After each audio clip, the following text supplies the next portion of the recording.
Bismillahirrahmanirrahim. Assalamualaikum warahmatullahi wabarakatuh. Alhamdulillah wassalatu wassalamu ala Rasulillah. Qala Allah Ta'ala fi kitabihil karim wa bihi yahtadil muhtadun. A'udzu billahi minasyaitonir rajim. Wa in kuntum fi raibin mimma nazzalna ala abdina fa'tu bi suratin min mithli wad'u syuhada'akum min dunillah in kuntum shadiqin. Bapak Ibu jamaah zuhur rahimakumullah, pada zuhur ini kajian kita tentang mazayal Quran. Mazaya bentuk isim jamak taksir dari kata maziyah. Maziyah itu bahasa Indonesianya keistimewaan. Jadi mazaya karena jamak maka dijamakkan pula terjemahnya. Berbagai atau beberapa keistimewaan Al-Quran. Pertama, Al-Quran ini mustahil untuk dapat ditandingi, untuk bisa diungguli, baik oleh sesama kitab suci maupun oleh selain kitab suci. Baik sesama kitab suci berupa wahyu Allah, apalagi dengan kitab suci yang bukan berupa wahyu Allah.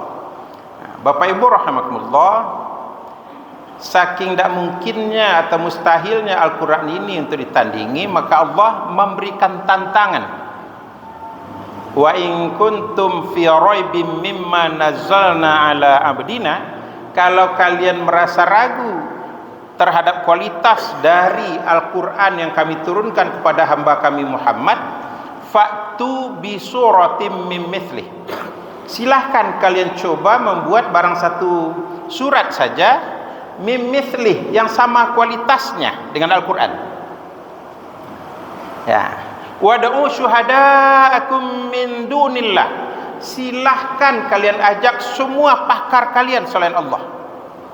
Ya, jadi tantangan itu diajukan Allah karena memang Al-Quran itu mustahil untuk bisa ditandingi. Berkumpul jin, berkumpul pakar dari kalangan manusia tidak akan bisa menandingi, karena Al-Quran itu apa? Wahyu Allah, kitab suci yang akan jadi pedoman hidup sampai akhir zaman.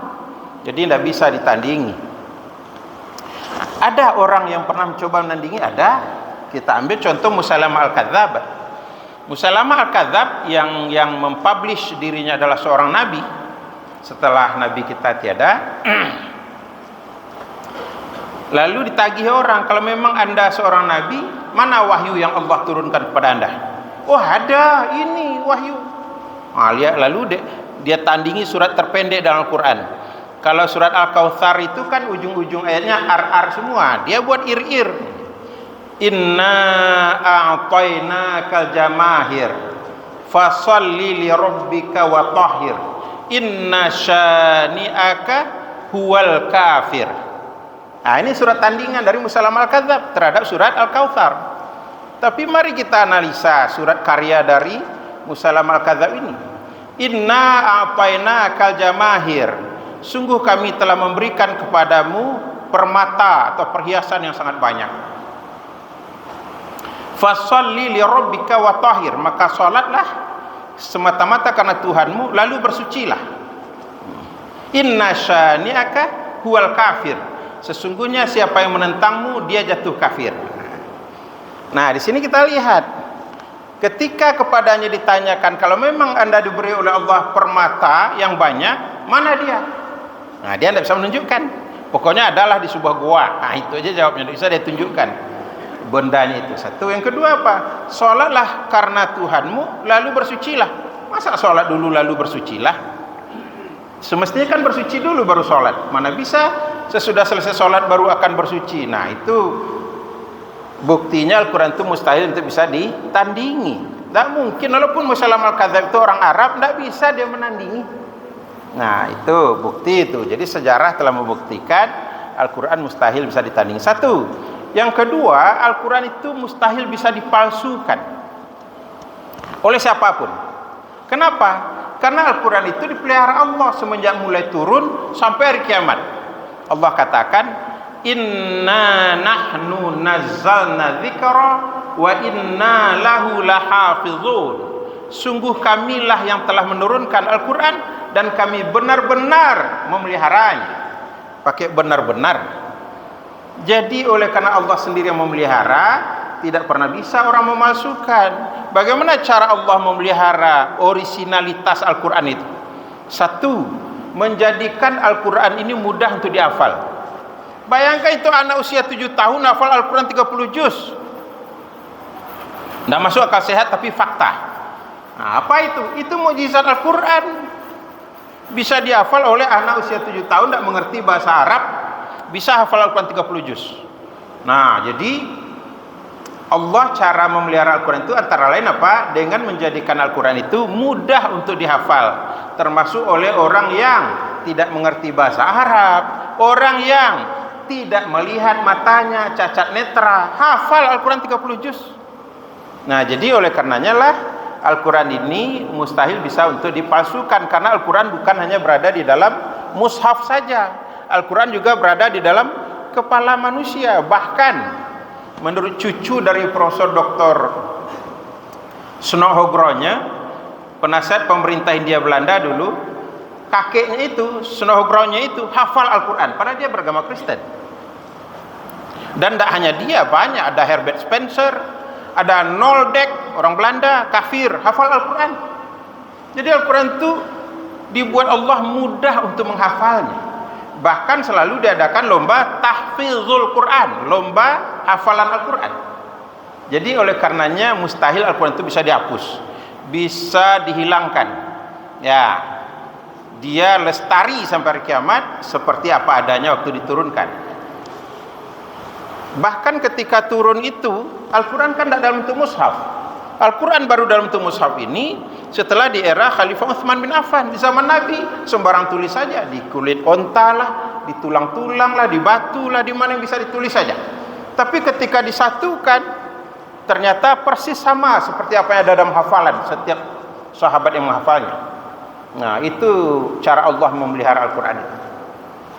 Yang ketiga, keistimewaan Al-Quran ini ialah bahwa Al-Quran ini satu-satunya kitab suci yang bisa dilombakan berbagai aspeknya, tafsirnya, tilawahnya, ya, kandungan isinya, syarahnya.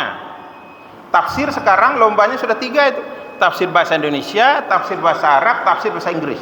Dalam setiap MTQ yang diadakan baik tingkat kota maupun tingkat provinsi, 3 cabang, tafsir bahasa Arab, bahasa Inggris, dan bahasa Indonesia.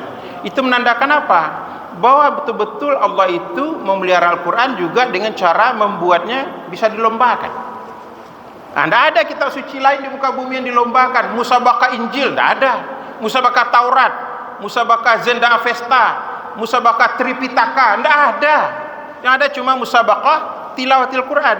Sungguh pun judulnya tilawah, tapi isinya bukan cuma tilawah yang dilombakan. 23 cabang 23 cabang dari Al-Quran itu yang dilombakan setiap tahun. Jadi oleh karenanya Al-Quran ini dijadikan oleh Allah sesuatu yang betul-betul sangat istimewa, tidak sekedar kitab suci biasa sebagaimana kitab suci yang ada di muka bumi. Bapak Ibu rahimakumullah, kalau Injil dan Taurat itu dibatasi oleh Allah penggunaannya, cuma untuk Bani Israel saja, tidak untuk yang lain. Bukalah misalnya surat Al-Isra ayat yang kedua, wa ja'alnahu hudal li Bani Israil, kami jadikan Taurat itu sebagai pedoman hidup bagi Bani Israel. Begitu juga Injil. Bukalah surat 61 ayat yang ke-6. Apa kata Allah di situ? Wa idz qala Isa ibn Maryam ya bani Israila inni rasulullah ilaikum. Ilaikum bukan ilan nasi ajma'in, bukan. Ilaikum, only for you, not for other. Jadi oleh karenanya beda dengan Al-Quran. Hudal linnas, pedoman hidup bagi semua manusia. Bukan hanya untuk orang Arab, bukan hanya untuk orang Timur Tengah yang mengerti bahasa Arab, enggak. Untuk semua manusia dan sampai hari kiamat. Orang Yahudi, orang Kristen, Buddha, Hindu, karena mereka manusia wajib beriman pada Al-Quran. Kalau tidak disebut mereka kafir. Begitu Bapak Ibu kultum zuhur kita pada saat ini. Terima kasih. Billahi taufiq wal hidayah. Wassalamualaikum warahmatullahi wabarakatuh.